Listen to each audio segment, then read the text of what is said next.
Welcome to जीवाई classes. मैं गुड्डू यादव आप सभी के लिए रेलवे ग्रुप डी और एनटीपीसी सीबीटी 2 के लिए मैथ का प्रैक्टिस सेट लाया हूं, जो आज की मैथ का प्रैक्टिस सेट 1 होने वाला है। अगर आप नहीं जुड़े हैं तो जीवाई क्लासेस को सब्सक्राइब करके बेल आइकन प्रेस कर लीजिएगा, ताकि आपको सभी नए नए वीडियो का नोटिफिकेशन आता रहे। सामने रेलवे ग्रुप डी का एग्ज़ाम है और एनटीपीसी सीबीटी 2 का भी एग्ज़ाम है। अगर आप मैथ रिवीजन करना चाहते हैं तो यहाँ से मैथ का रिवीजन कर सकते हैं, जो कि इम्पोर्टेंट क्वेश्चंस को सिलेक्ट किया गया है। चलते हैं नेक्स्ट क्वेश्चन की तरफ।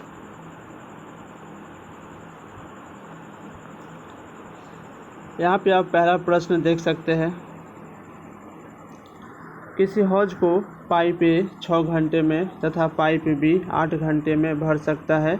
दोनों पाइपों को एक साथ खोल दिया जाता है, किंतु 2 घंटे के बाद पाइप ए को बंद कर दिया जाता है। हौज के शेष भाग को भरने में बी कितने घंटे का समय लेगा?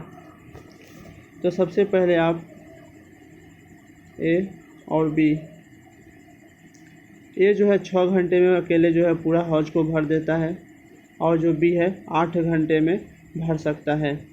दोनों पाइपों को एक साथ खोल दिया जाता है। अगर हम इसका एलसीएम लेते हैं 6 और 8 का, तो 24। यह जो है टंकी का पूरा क्षमता है। 6 से 24 को डिवाइड दे दीजिए, 4 जो आया इफ़िशियंसी। ए का क्षमता 4 आया और बी का क्षमता 3 आया। तो बोला यहाँ पे क्वेश्चन में क्या बोला गया, दोनों को एक साथ खोला दिया जाता है, किंतु 2 घंटे के बाद पाइप ए को बंद कर दिया जाता है। तो आप देख सकते हैं कि 4 और 3 2 घंटे में जब एक साथ खोल दिया जाता है तो 1 घंटे में कितना वर्क होगा? 7। तो 2 घंटे में कितना ये लोग वर्क कर लेगा? 14 वर्क कर लेगा 2 घंटे में दोनों मिलकर। अगर 14 वर्क कर लेगा तो शेष आपके पास जो 10 काम बच जाएगा। तो यह कौन करेगा? यह जो है शेष भाग को कौन भरेगा? बी भरेगा। तो वही बोला है शेष भाग को भरने में कितना समय लेगा। तो बी का जो है क्षमता कितना है? 3। तो 10 को 3 से आप भाग दे दीजिए, तो यह जो है बी द्वारा कितना समय लगेगा? 3 से ही 1/3 घंटा लगेगा। कितना लगेगा? 3 से ही 1/3 घंटा, यानी कि ऑप्शन जो बी है आपका सही आंसर है। आपको समझ में आया? समझ में आया है तो वीडियो को शेयर ज़रूर कीजिएगा और चैनल को सब्सक्राइब कर लीजिएगा। चलते हैं नेक्स्ट प्रश्न की तरफ। यहाँ पे प्रश्न देख रहे अच्छा है। यहाँ पे पेज थोड़ा सा शॉर्ट पड़ गया, फिर भी मैं अगले क्लास में जो पेज को थोड़ा सा ले लूँगा, नया पेज ले लूँगा। उपयोग की गई स्टीरियो की पुनः बिक्री पर रमेश को 21% का लाभ प्राप्त हुआ। यदि उसने 1500 रुपये में स्टीरियो खरीदा था तो उसने इसे कितने में बेचा? तो 1500 जो रुपया है आपका सीपी है, और अगर आप 21% लाभ लेते हैं यानी कि 121/100, यानी कि जो एसपी आपका निकल जाएगा। 2 जीरो से 2 जीरो कट गया। 15 से 121 को गुना कर दीजिए। 15 कम 15 का 5 हासिल 1, 15 दूना 30 और 31 का 1 हासिल 3, 15 कम 15 3 18, यानी कि 1815 रुपया में वो क्या करेगा? उसको बेचेगा। Option D.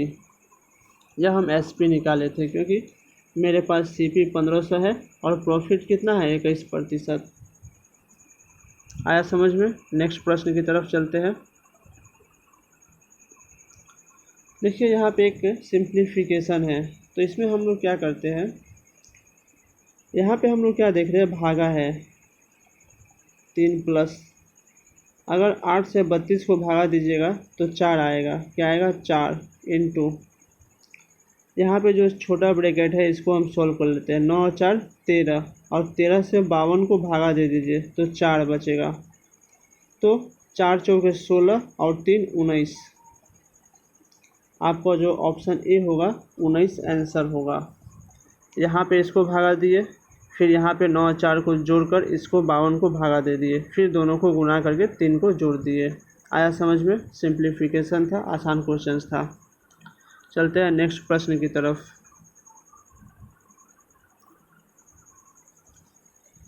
एक मिश्र धातु जर्मन सिल्वर में तांबे और जस्ते का अनुपात 21:16 था, जबकि निकिल और जस्ते का अनुपात 7:24 था। मिश्र धातु में तांबा जस्ता निकिल का अनुपात क्या था। तो आप देख रहे हैं कि यहाँ पे जो है आपका तांबा है, जस्ता है,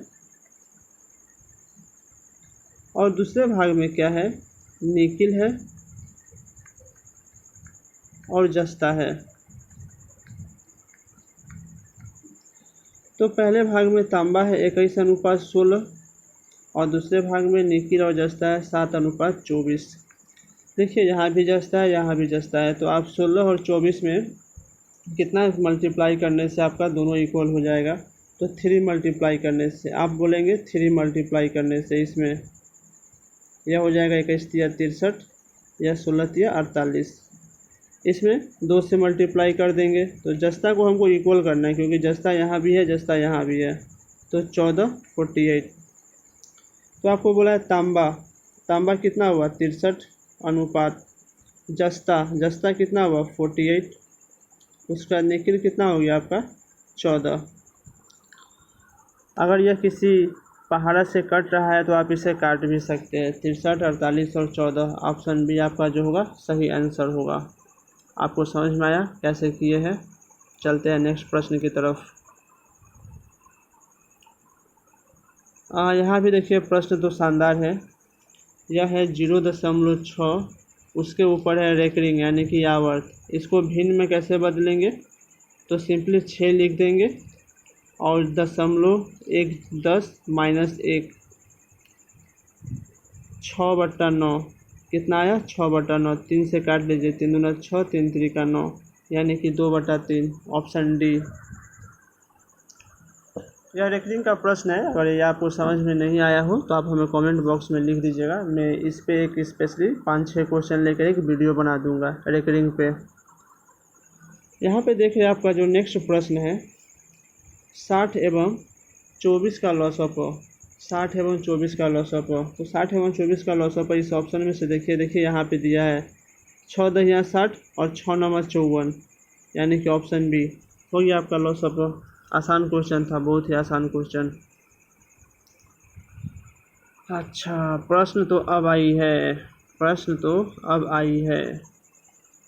एक समूह में 8 सबसे छोटी संख्याओं का माध्य 17 है। 8 जो सबसे छोटी संख्या उसका माध्य है 17, तो 17 8 कितना हो जाएगा, 8 और 17 से गुणा कर दीजिए 136। हम मान लेते हैं ग्रुप में जो टोटल संख्या x है और उसका माध्य क्या है 20। जो टोटल है उसका माध्य क्या है 20, तो 20x। तो कंडीशन क्या है कि टोटल में से 8 वो जो छोटी संख्या है उसको हटा दिया है, तो बची जो संख्या थी तो बची कितनी है x - 8, उसका जो माध्य है 22। इसको सोल्व कर लेते हैं। यहाँ पे मैं लिख सकता हूँ क्या, यहाँ पे मैं लिख दे रहा हूँ, ध्यान से देखिएगा। यहाँ से 22x है और इधर 20x है, इधर से घटा लेंगे 2x बराबर 22 8 176, 22 8 176 माइनस है तो प्लस हो जाएगा। 176 में से 136 को आप घटा दीजिए 40, यानी कि जो x का मान आएगा 20। यानी कि जो समूह में कुल कितने संख्या है तो 20। यहाँ पे भी एक नेक्स्ट प्रश्न है, देखिएगा। यह क्या समझ में आया आपको, मैं बेसिक मेथड से बताया हूँ, आप लोगों को समझ में आया होगा। कॉपी में नोट कर लीजिएगा। यह जो है बहुत ही इम्पोर्टेंट सवाल है, वेरी इम्पोर्टेंट सवाल, वेरी इम्पोर्टेंट सवाल। सारथी ने एक बैंक में 3125 रुपया जमा किए, जिस पर बैंक द्वारा 8% साधारण ब्याज वार्षिक दे था। यदि सारथी ने धन 5 साल के लिए बैंक में रखा तो वह कितना ब्याज अर्जित करेगा। देखिए आपसे साधारण ब्याज पूछा है, तो देखिए 1 साल के लिए जो है दर होता है 8%, तो 5 साल के लिए कितना हो जाएगा 40%। 5 साल के लिए यह आपका ब्याज है, यह आपका क्या ब्याज है। तो 3125 रुपया जो आप है जमा कर रहे थे और 40% के रेट से आपको ब्याज देना है। 1 0 से 1 0 काट लीजिए, 2 से 2 दूना 4, 2 5 10, 5 से काट लीजिए, 5 6 के 30, 5 6 के 30, 5 1 5 25। और 2 से गुना कर दीजिए। 2 5 10 का 0, 2 एकम 2, 1 3, 2 6 12, यानी कि जो कहीं पे गड़बड़ हो गया क्या, एक बार देख लीजिएगा, कहीं पे गड़बड़ हो गया लग रहा है। हाँ, काटने में कहीं मिस्टेक हो गया है क्या। 5 6 30, 5 एकम, ओहो यहाँ पे गड़बड़ हो गया है। 5 दूना 10 होगा यहाँ पे 625, यहाँ पे वो 5 यानी कि 1250, ऑप्शन बी 1250, ऑप्शन बी आपका सही होगा। इजी क्वेश्चन था। यह जो 40% है वह 5 साल का रेट है 8% के हिसाब से, वही जो ब्याज है 40% आपका क्या है, ब्याज है, साधारण ब्याज। प्रश्न तो यहाँ भी लाजवाब है। यह एक प्रश्न आपका यहाँ पे है और एक प्रश्न आपका यहाँ पे है।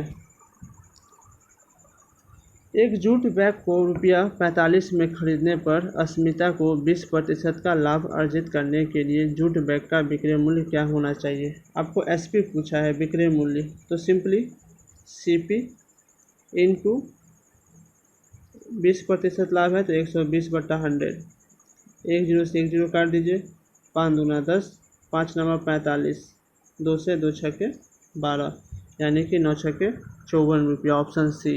ये एसपी था, आसान क्वेश्चन था।